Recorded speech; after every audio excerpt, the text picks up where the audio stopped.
Updated the 29th of May 2018 to 12:13 p.m. First published at 6:37 am. Question from Chris Bowen to Malcolm Turnbull. Bowen asks if the PM is aware it is current government policy to reward dodgy businesses who have robbed workers by failing to pay their superannuation for more than 25 years, by not only waiving penalties for the businesses, but also giving them a taxed education as well. Revenue and Financial Services Minister Kelly O'Dwyer takes the question. O'Dwyer says the government is not letting anyone off the hook from paying superannuation. Medium-sized businesses are able to come forward, under an amnesty, to admit they have not been paying superannuation and make amends. She also points to the government's other changes to superannuation. Question from Liberal MP Lucy Wicks to Malcolm Turnbull. Wicks asks about the government's income tax cuts and superannuation reforms and any threats to this agenda. Turnbull says the government's policies are delivering jobs growth and the income tax cuts are part of a comprehensive plan. He also points to the crackdown on costly and unfair fees and charges on superannuation accounts, outlined in the budget. We are ensuring that laws and an active First question is from Bill Shorten to Malcolm Turnbull. Shorten asks why it is coalition policy to forgive businesses who failed to pay employees superannuation and reward them with tax deductions. Turnbull says the government has done more work than any other in cracking down on tax avoidance.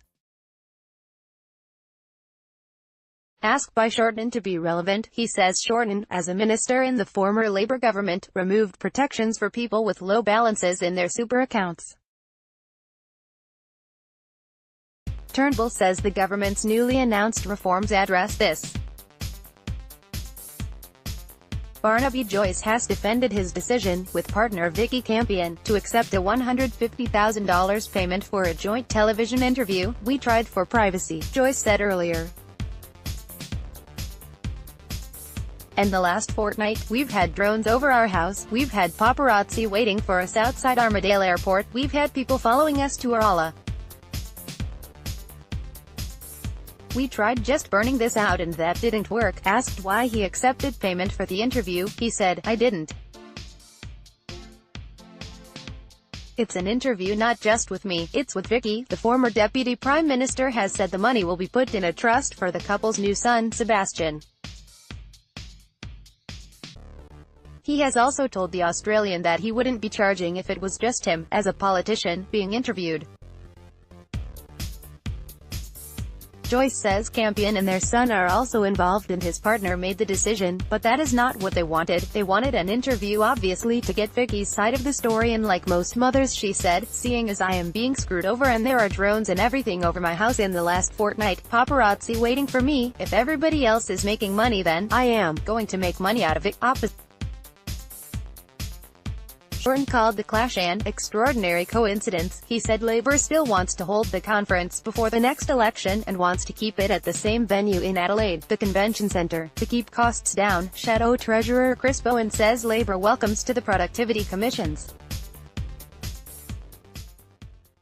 superannuation report, which recommends sweeping changes to the industry. He says it is a serious report that should be taken seriously by both sides, and promises to engage with the government if it takes a constructive and cooperative approach that looks at comprehensive change across the industry.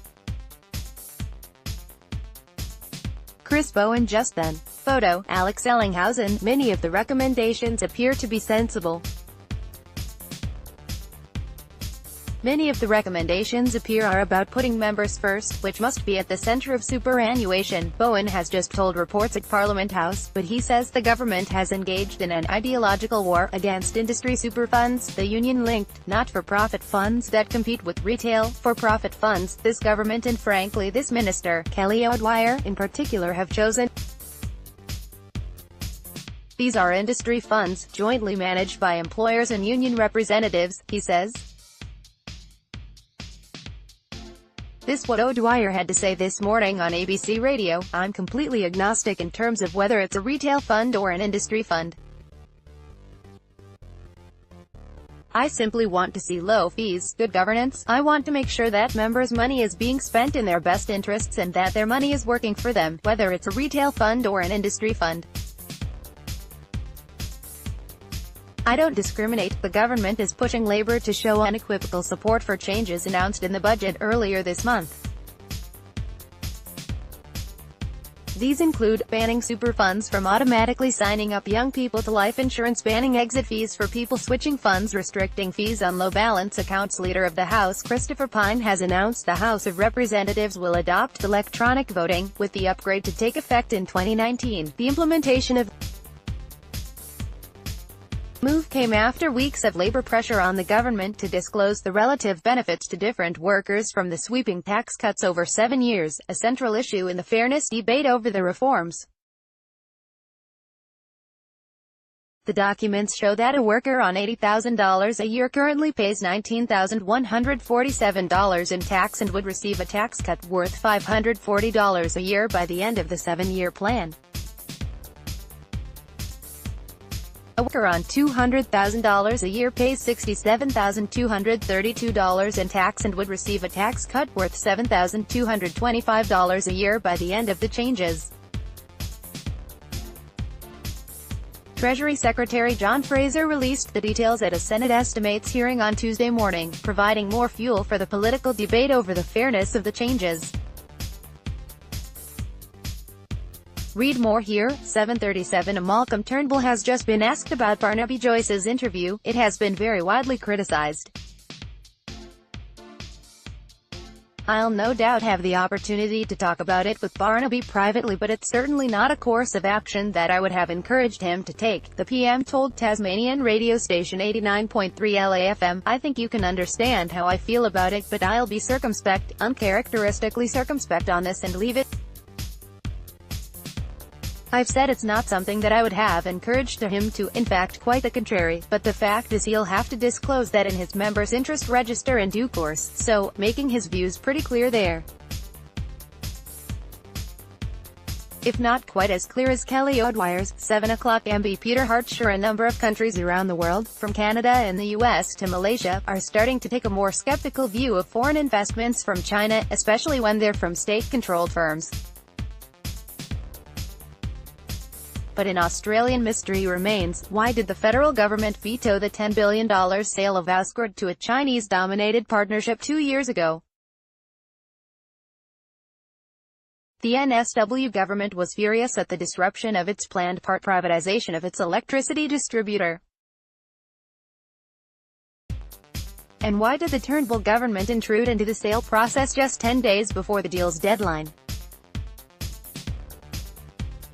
Treasurer Scott Morrison said only that the sudden veto was contrary to the national interest, in accordance with the required provision on the grounds of national security, and because the decision was never properly explained. The Chinese government accused Canberra of discrimination and protectionism. One of Beijing's cheerleaders in Australia, Bob Carr, got quite worked up, calling it the decision a sacrifice to the witches' Sabbath of xenophobia and economic nationalism. It was a puzzle because the federal government had allowed the same Chinese state-owned firm to buy control of a big power distributor in South Australia, Electronet. Morrison said that Ausgrid was different, but experts were baffled. There was speculation among tech security experts at the time that it was because Ausgrid operates secure fiber cables to NSW police headquarters and a number of major private firms. But, in fact, it is vastly more sensitive than anything that had been guessed at.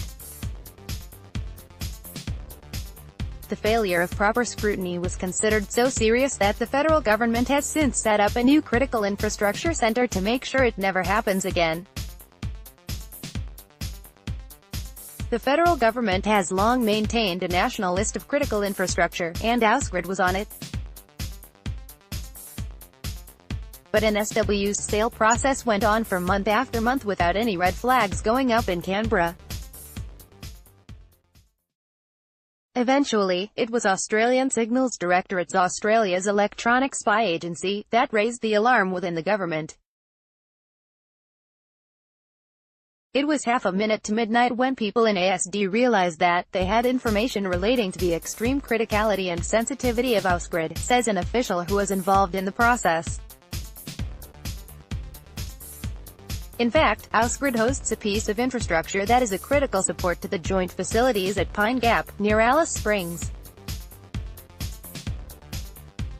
Pine Gap is the top-secret centerpiece of the Australia-US alliance and central to US nuclear war-fighting capability. Read the full piece here. Pine Gap. Photo supplied.